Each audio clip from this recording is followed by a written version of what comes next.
Hello friends, it's the time to end your every preparation because today you're going to attend the exam of entrance of your English literature. So this is my video to share you that how it was very fast and the time went very fast and I couldn't upload so many videos for you guys.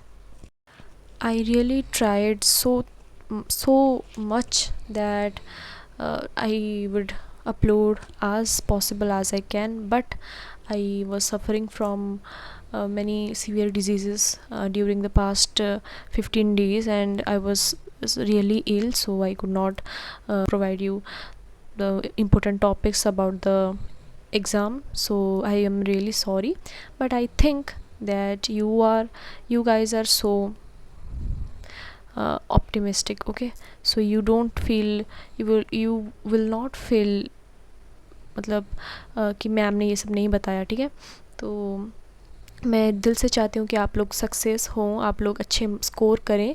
तो आप लोग exam दीजिए full confidence के साथ और आके मुझे बताइए. And I am sorry for every mistakes I was doing in the videos in pronouncing और एनीथिंग जो कि मैंने किया क्वेश्चंस पढ़ने में या फिर कुछ भी मैंने आपको समझाने में कुछ भी गलती की हो तो आई एम रियली सॉरी.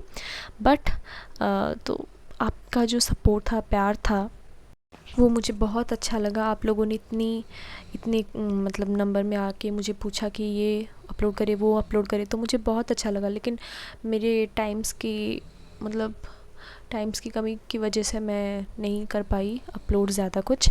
तो मैंने जितना भी ट्राई किया, कोशिश किया, उतना मैंने दिया आपको. तो अगर आपका एग्ज़ाम अच्छा गया जाने वाला है एग्ज़ाम अच्छा, तो मुझे पता है कि आप लोग अच्छे से प्रिपरेशन किए हैं और एग्ज़ाम भी अच्छे से जाने वाला है. तो आकर मुझे शेयर कीजिए प्लीज़. मुझे बहुत अच्छा लगेगा आप लोगों के कमेंट्स पढ़ के कि इतना मार्क्स का आया, इतना हमने मतलब अटेंड किया और इतना हमारा गलत हो या फिर कुछ भी आप लोग जो भी बोलना चाहते हैं आके बोलिए. तो मुझे बहुत खुश लगेगा आपके कमेंट्स पढ़कर. या आप लोग अगर कुछ भी जानना चाहते हैं इसका आंसर तो भी वो भी मैं अपलोड करने वाली हूँ. तो ये वाला वीडियो बेसिकली इसके ऊपर है कि आप लोग को लास्ट टाइम पे क्या क्या देखना चाहिए. तो in my opinion last time के इस मतलब डिस्कशन में आपको देखना चाहिए. फर्स्ट थिंग, आपको सारी कोर के हिस्ट्री पार्ट्स देखने चाहिए. हिस्टोरिकल कंटेक्स्ट, उसके कुछ राइटर्स, उसके कुछ पीरियड के नेम, उनका मतलब बेस्ट वर्क्स. तो ये भी मैंने मेंशन यहाँ पर कर रही हूँ. ठीक है, तो थोड़ा सा देख लेते हैं, अभी थोड़ा सा नज़र दे देते हैं. सम पॉपुलर पीरियड और age of the English literature. Early period होता है old English and middle English, फिर आता है रेनासा, उसके बाद आता है न्यू क्लासिकल पीरियड, फिर रोमांटिक, फिर विक्टोरियन पीरियड, फिर जॉर्जियन, फिर modern period and post modern period. तो इसको हमें इसलिए मेंशन की हूँ कि ये वाला जो आता है क्या मतलब सीक्वेंस में सजाने के लिए आता है कि पहले कौन सा पीरियड आया. न्यू क्लासिकल ऐसे, फिर आया होगा ओल्ड इंग्लिश, फिर जॉर्जियन, फिर है रेनासा. तो इस तरह से उलट पुलट के आएगा, तो इसको सजा के लिखना है. तो ये भी एक आ सकता है इस टाइप का क्वेश्चन. तो आपको पीरियड भी मेंशन कर दिया है, तो ये भी बहुत इंपॉर्टेंट है, ये भी देख के जाना है. ठीक है, फिर नेक्स्ट मेरा सजेशन ये रहेगा कि आप थोड़ा सा यूरोपियन लिटरेचर के बारे में थोड़ा सा पढ़ लीजिए, क्योंकि यूरोपियन लिटरेचर वेस्टर्न लिटरेचर जो कि यूरोपियन लिटरेचर इसे कहा जाता है, तो ये सबसे एक बहुत अच्छा पीरियड था इंग्लिश के टाइम, पूरा हिस्टोरिकल इवेंट में. तो इसमें कौन कौन से ऐसे फेमस पोएट थे, इसमें फेमस मतलब लिटरेरी फिगर थे जो कि आए थे. तो इनसे कुछ इंस्पायर होके उन्होंने कुछ बनाया है, जैसे कि एपिक पोएम जो कि यूरोपियन लिटरेचर के पार्ट हैं वो लिखे थे होमर ने.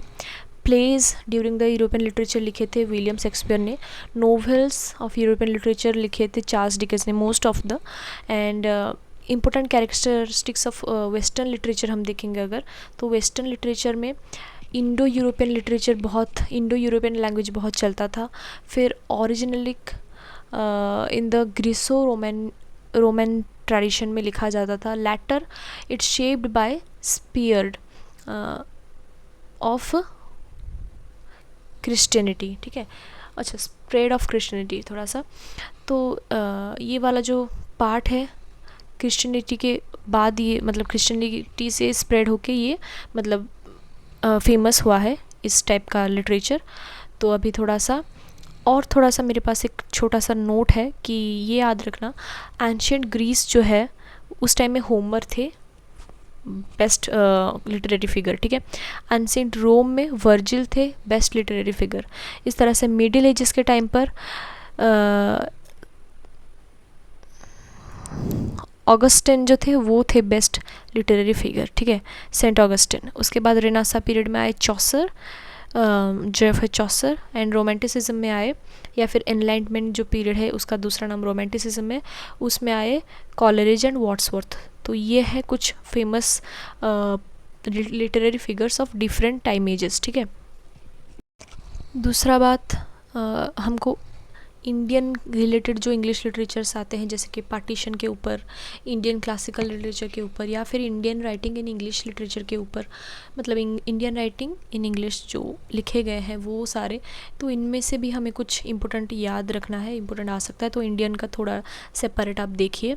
फिर if you have notes of your 3 years note आपने अगर सेव करके रखा है तो उसमें से आप थोड़ा सा याद कर सकते हैं। फिर मतलब इससे अपार्ट आप याद कर सकते हैं, जैसे कि लैंग्वेज एंड लिंग्विस्टिक का एक दूसरा टॉपिक है इसका, तो ये भी थोड़ा सा इम्पोर्टेंट आता है। इसमें से 2-3 मार्क्स के आ जाएंगे। थोड़ा सा इसमें थोड़ा सा बेसिक लेवल का जो है, अगर आपके पास टाइम नहीं है तो बेसिक लेवल का जो क्वेश्चंस आता है लैंग्वेज एंड लिंग्विस्टिक से, वो आप देख लीजिए। फिर आता है हमारा थर्ड बात में हम बोलेंगे कि जितने सारे ब्रिटिश लिटरेचर हैं, जितने सेंचुरीज़, तो जैसे 14th to 17th, 17th to 18th, 18th century का दूसरा, and 19th century and 20th century, तो इसके ही हमको देखना है इसका मेन जो वर्क्स हैं उसके राइटर्स और उस वर्क का जो बैकग्राउंड है, ठीक है। इसमें से 10-20 क्वेश्चन आ जाते हैं। फिर यूरोपियन का दूसरा, ब्रिटिश का दूसरा पार्ट कर दीजिए, यूरोपियन का दूसरा पार्ट।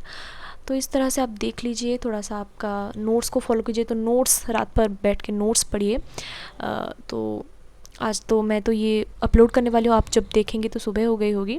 तो all the best for your exam. तो ये कुछ टिप्स थे मेरी तरफ से। तो आप लोग अगर अच्छे से एग्ज़ाम दें तो मुझे बहुत अच्छा लगेगा। आप आके बोलिए मुझे कि ऐसा ऐसा हमारा एग्ज़ाम हुआ। तो इसके बाद हम थोड़ा सा पेपर से डिस्कसन भी कर लेंगे, इस साल का जो पेपर आने वाला है उससे डिस्कसन भी कर लेंगे। आप एग्ज़ाम दीजिए। All the best.